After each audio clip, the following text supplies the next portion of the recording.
The man Marcus Aurelius trusted most in the world, his co-emperor, his closest friend, the man he had ruled beside for 8 years, betrayed him. Not privately. Publicly. He abandoned their shared rule, declared himself sole emperor, and marched his armies toward Rome to take everything Marcus Aurelius had built. And when the rebellion collapsed and the man was brought before Marcus Aurelius in chains, Marcus Aurelius burned all the letters. Every piece of evidence of the betrayal. Every document that could be used against the man's supporters. And he forgave him anyway. Not because he was weak. Not because he had forgotten. But because he had spent years developing a system for responding to betrayal that most people never discover, a system so precise, so psychologically complete, that it allowed him to process the deepest wound a human being can receive and emerge stronger on the other side. In the next 25 minutes, I am going to give you that system. Complete. In full. Step by step. Because the person who betrayed you deserves a response worthy of Marcus Aurelius. Not worthy of your pain. Worthy of who you are becoming. Welcome to Memento Sapiens, ancient wisdom for the modern mind.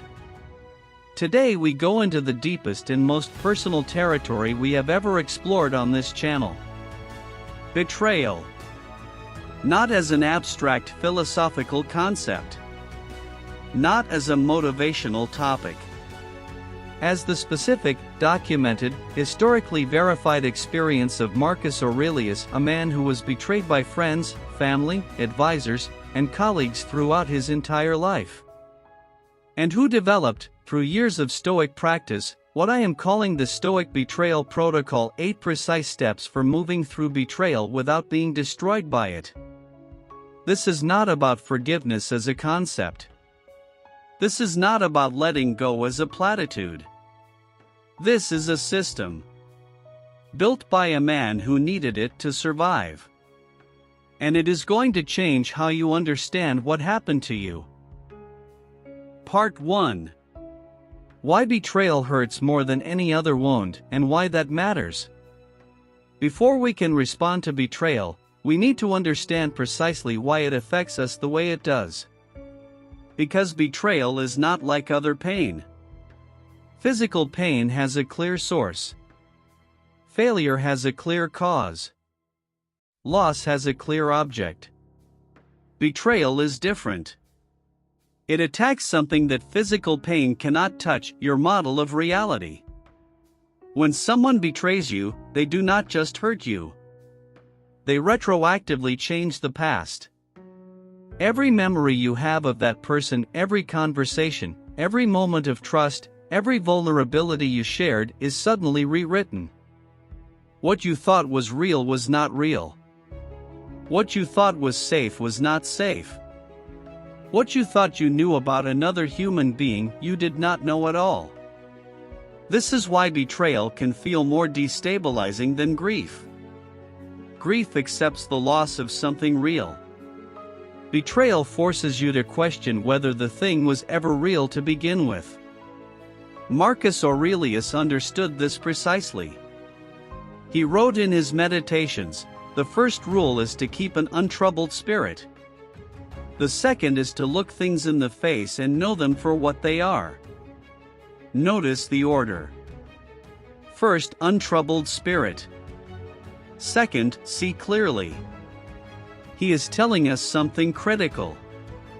You cannot see betrayal clearly when your spirit is in chaos. The first work of responding to betrayal is not understanding it. It is stabilizing yourself enough to see it accurately. And the Stoics had a very specific way of doing this. They called it the separation of fact from story. Here is what actually happened, stated in the most neutral, factual language possible. Here is the story I am telling about what it means, which may or may not be accurate. When Marcus Aurelius's co-emperor betrayed him, the fact was, Avidius Cassius declared himself emperor and marched on Rome. The story Marcus Aurelius could have told, I was a fool to trust him. Everyone around me is a potential enemy. I cannot trust anyone again. The story he actually told, as evidenced by his response, a person I trusted made a catastrophic choice. That choice reveals something about his state of mind. It does not define the nature of all human relationships.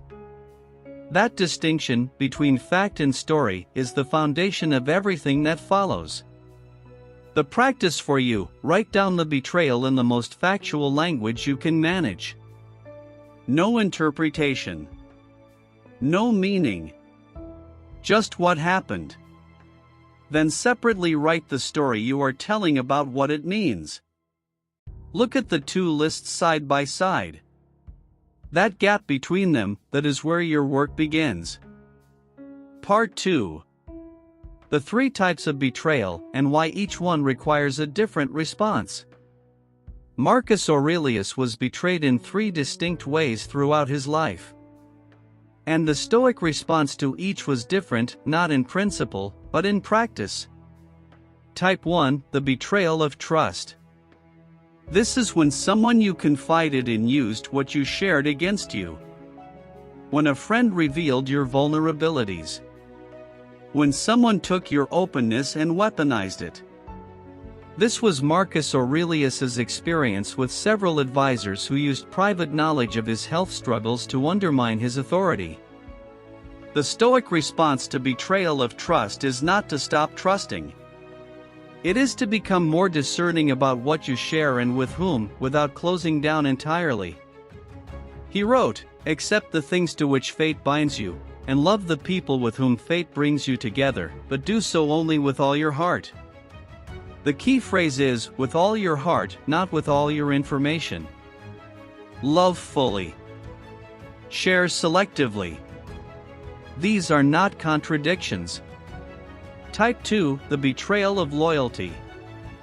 This is when someone you stood beside abandoned you at the moment you needed them most. When a partner left during your crisis. When a friend disappeared when the difficulty arrived. When a colleague took the credit and left you with the consequences. This is the most common form of betrayal and the most quietly devastating.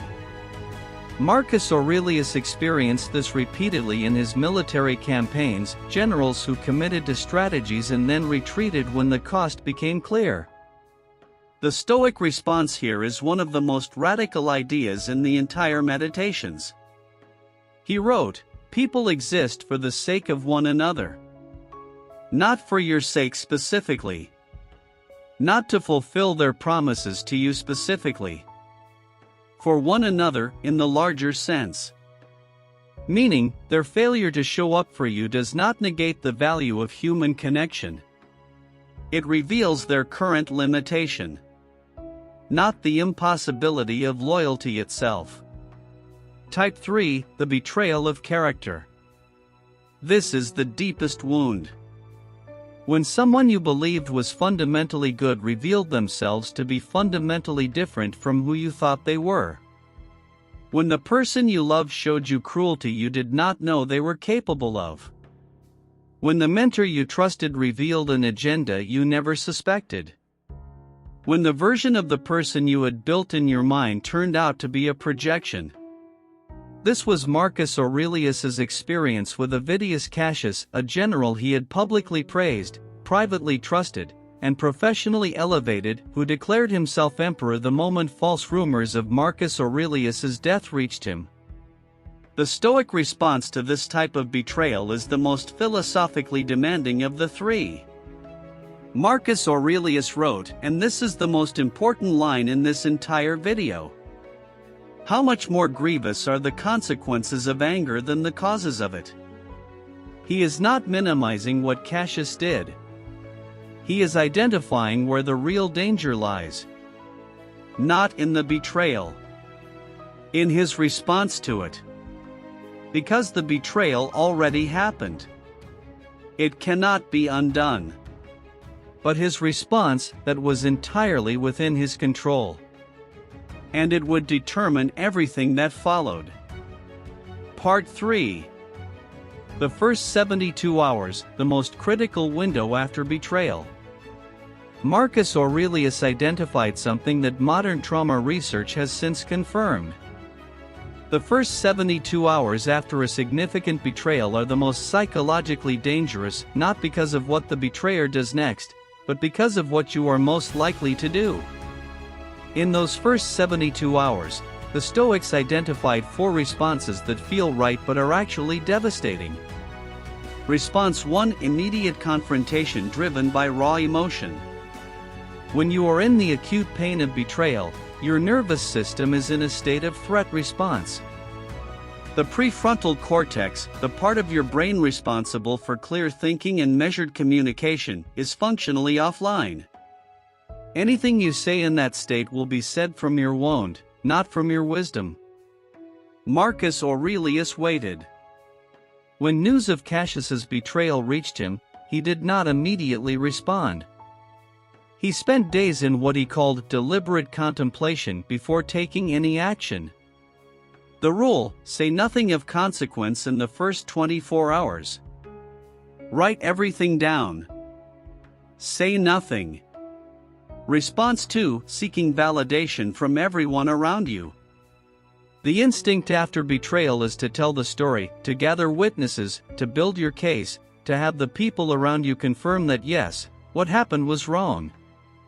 This feels like support. It is actually reinforcement of the wound. Every time you retell the story of the betrayal, you re-experience the neurological impact of it. The brain cannot distinguish between memory and present experience at the level of the stress response. Marcus Aurelius wrote about this impulse with surprising self-awareness. Never esteem anything as of advantage to you that will make you break your word or lose your self-respect.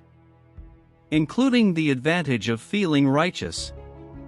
Including the advantage of being seen as the victim. The rule: tell the story to one trusted person. Once. For clarity, not for validation. Response 3: making permanent decisions based on temporary pain. Ending relationships permanently. Burning bridges. Making declarations. Creating situations that cannot be undone. This is the response that causes the most long-term damage, not to the person who betrayed you, but to you.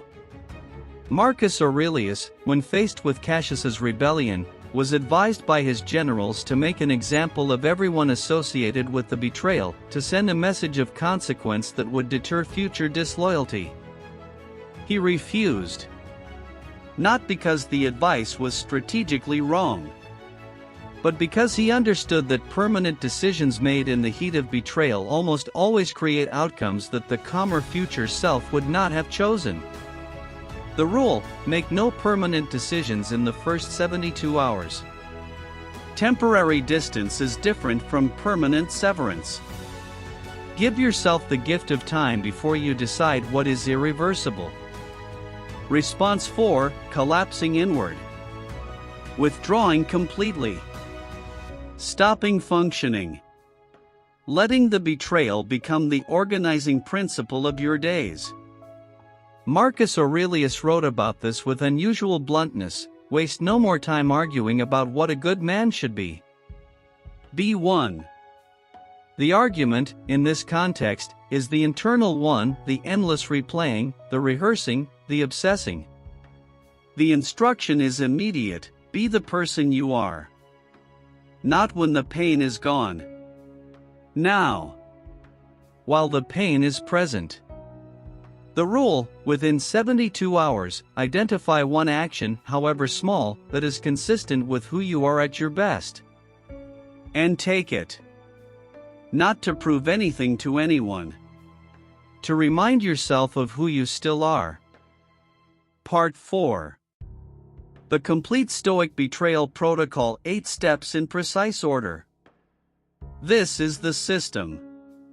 This is what Marcus Aurelius built over 20 years of being betrayed and continuing to lead anyway. Step 1: name it without drama.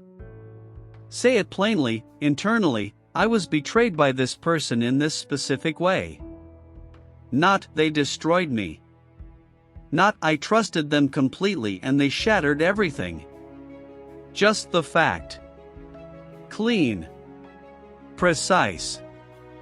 Drama amplifies pain without adding information. The Stoics were relentless about this. Name the thing. Do not perform it. Step 2. Locate where it lives in your body. Before you think about it, feel where it is physically. The tightness in the chest. The constriction in the throat. The weight in the stomach. Marcus Aurelius wrote about the body's wisdom with unusual precision for a philosopher of his era. He understood that unprocessed betrayal stored in the body becomes chronic, not just emotional pain, but physical depletion that compounds over years. Name the location. Breathe into it. Do not fight it. You are not trying to remove it yet. You are acknowledging it is real. Step 3. Separate the person from the action. This is the step most people skip, and it costs them years. The person who betrayed you is not identical to the act of betrayal. They are a full human being who, at a specific moment in time, made a specific choice that caused you harm. This does not excuse the choice. It does not minimize the harm. But it prevents you from doing something psychologically catastrophic, collapsing a whole human being into a single act, and then using that collapsed version as evidence for a story about all human beings. Marcus Aurelius did this explicitly with Cassius. He separated the man, whom he had genuinely known and respected, from the action of the rebellion. And this separation is what made the forgiveness possible without requiring that he pretend the betrayal did not happen. Step 4. Ask the harder question. Not, why did they do this to me? That question leads nowhere useful. The harder question is, what did I choose not to see? This is not self-blame. This is not taking responsibility for another person's actions. It is the Stoic practice of honest self-examination, the recognition that betrayal almost never arrives completely without warning. That there were usually signals. Moments of inconsistency. Behaviors that did not quite fit. And often, we chose not to look at them directly. Asking this question does not change what happened. But it changes something equally important, your relationship with your own perception. And that determines how clearly you will see the next person who enters your life. Step 5. Feel the grief without building a case. There is a grief inside betrayal that is legitimate and necessary and completely separate from anger. The grief of the relationship you thought you had. The grief of the future you imagined with that person. The grief of the version of yourself that was naive enough to trust that completely. Marcus Aurelius wrote about grief with unusual permission for a Stoic. It is a weakness, but give grief its moment. Not forever, but fully. When it arrives. The case building, the collecting of evidence, the accumulating of grievances, the constructing of the argument for why you were wronged, that is not grief. That is war preparation. Feel the grief. Delay the war preparation. One of them heals you. The other one keeps you in the battlefield long after the battle is over. Step 6. Decide what the relationship becomes. This is the step where most advice about betrayal fails, because most advice presents only two options. Forgive and reconcile. Or cut off permanently. Marcus Aurelius rejected both extremes. He developed what I call the Stoic relationship reclassification, the recognition that a relationship does not have to end or return to what it was. It can become something different. Something more honest. Something with clearer limits and more accurate expectations. After Cassius's rebellion failed and the man died, Marcus Aurelius did not pretend their relationship had been something it was not. But he also did not erase the genuine contributions Cassius had made to the empire. He held both truths simultaneously: this person betrayed me and this person had real value, and I will not give them access to the things they demonstrated they cannot be trusted with. That is not weakness. That is precision. Step 7. Extract the lesson without building an identity around the wound. Every betrayal contains information about who that person actually is, about what you value, about where your boundaries were unclear, about what you are willing to accept in relationships. That information is genuinely valuable. But there is a difference between extracting the lesson and making the wound your identity. The lesson sounds like, I learned that I need to observe how people treat others before I extend deep trust. The identity sounds like, I am someone who gets betrayed. People always disappoint me. I should have known better. One makes you wiser. The other makes you smaller. Marcus Aurelius spent his entire life extracting lessons from difficulty without collapsing into the difficulty. The Meditations are full of this: observation without self-diminishment, clarity without self-punishment. Step 8. Return to your values as the organizing principle. This is the final and most important step. After betrayal, it is tempting to let the betrayal become the new organizing principle of your life. To make all future decisions through the lens of what happened. To let the wound be the thing that determines who you let in, what you attempt, how far you allow yourself to hope. Marcus Aurelius refused this absolutely. He wrote, confine yourself to the present. The betrayal happened in the past. It is not happening now. What is happening now is a choice about who you are going to be in this next moment. Your values do not change because someone violated them. Your capacity for loyalty does not disappear because someone was disloyal to you.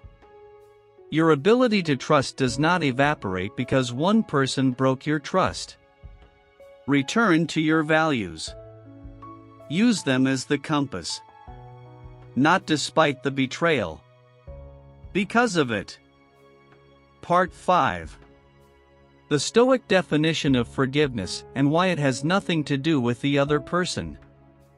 This is the part of the video that most people get completely wrong. When Marcus Aurelius burned the letters of evidence against Cassius's supporters and offered amnesty to the rebels, most historians interpreted this as an act of political magnanimity. A strategic move to consolidate power. But in his Meditations, written privately, for no audience, he reveals something more precise. He writes, the best revenge is not to be like your enemy. He was not writing about strategy. He was writing about protection. Protection of himself. Because here is the Stoic truth about forgiveness that almost no one understands. Forgiveness is not something you do for the person who betrayed you. It is something you do for the integrity of your own inner world. When you carry unforgiveness, when you maintain the wound as an open file, returning to it daily, rehearsing it, feeding it, you are not punishing the betrayer. They have moved on. They are living their life. Your anger is not touching them. It is touching you. Every day. Without their participation. Marcus Aurelius wrote, how much more grievous are the consequences of anger than the causes of it? The cause, the betrayal, happened once. The consequence, the sustained anger, happens every single day you choose to maintain it. Forgiveness, in the Stoic sense, is the decision to stop paying rent on a wound that the other person stopped feeling long ago. It is not saying what they did was acceptable. It is not pretending it did not happen. It is not reconciling with them or restoring the relationship. It is simply closing the file. Not forever, perhaps, but for today. And then for tomorrow. And here is what Marcus Aurelius discovered when he closed the file on Cassius. He did not lose the lesson. He kept the clarity about who Cassius was and what he was capable of. He kept the information. He simply stopped paying the ongoing cost of the anger. And in doing so, he freed the energy that had been locked in that wound for something more important. His work. His family. His philosophy. His empire. The practice for you: think of the betrayal you are carrying right now. The one you return to. The one that still has power over your daily emotional state. Ask yourself honestly, who is paying the price for this? If the answer is you, and it almost certainly is, then forgiveness is not about them. It is about reclaiming the energy you have been giving to a wound that stopped needing your attention long ago. Part 6. What betrayal reveals about you, the gift nobody wants to acknowledge. I want to share the most uncomfortable insight in this entire video. And I want to share it carefully because it is easy to hear it wrong. Betrayal reveals something about you. Not as a judgment. Not as a cause. But as information.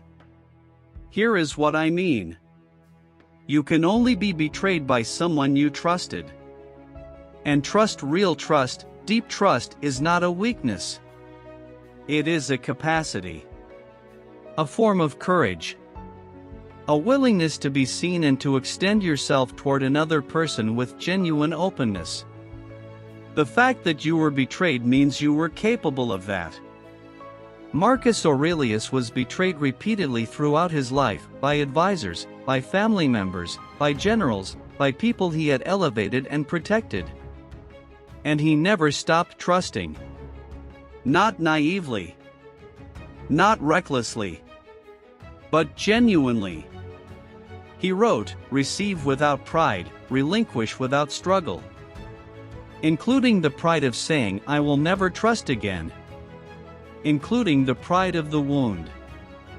The person who has been badly betrayed and chooses to close down completely, to build walls so high that no future betrayal is possible, has made themselves safe in a way that also makes them permanently alone. Marcus Aurelius understood that the alternative to being betrayed is not safety. It is a smaller life. And he refused to live a smaller life. Here is the real gift inside the betrayal, the one that is genuinely almost impossible to see while the pain is fresh. The betrayal showed you exactly what you value. You only feel betrayed when something you genuinely cared about was violated. The depth of your pain is evidence of the depth of your capacity for loyalty, love, and genuine connection. That capacity is not the problem. It is the most valuable thing about you. Do not let the betrayal convince you to dismantle the thing that made you worth knowing in the first place. Part 7. What Marcus Aurelius did after the betrayal and what it cost him.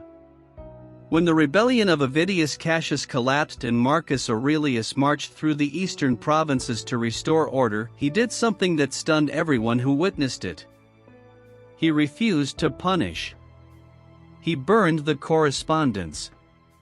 He offered amnesty. He asked the Senate not to execute any of the senators who had supported the rebellion. The Senate, in response, asked him why. And Marcus Aurelius gave an answer that has been studied by philosophers, historians, and leaders for 2,000 years. He said, in effect, "It is harder to govern with fear than with respect.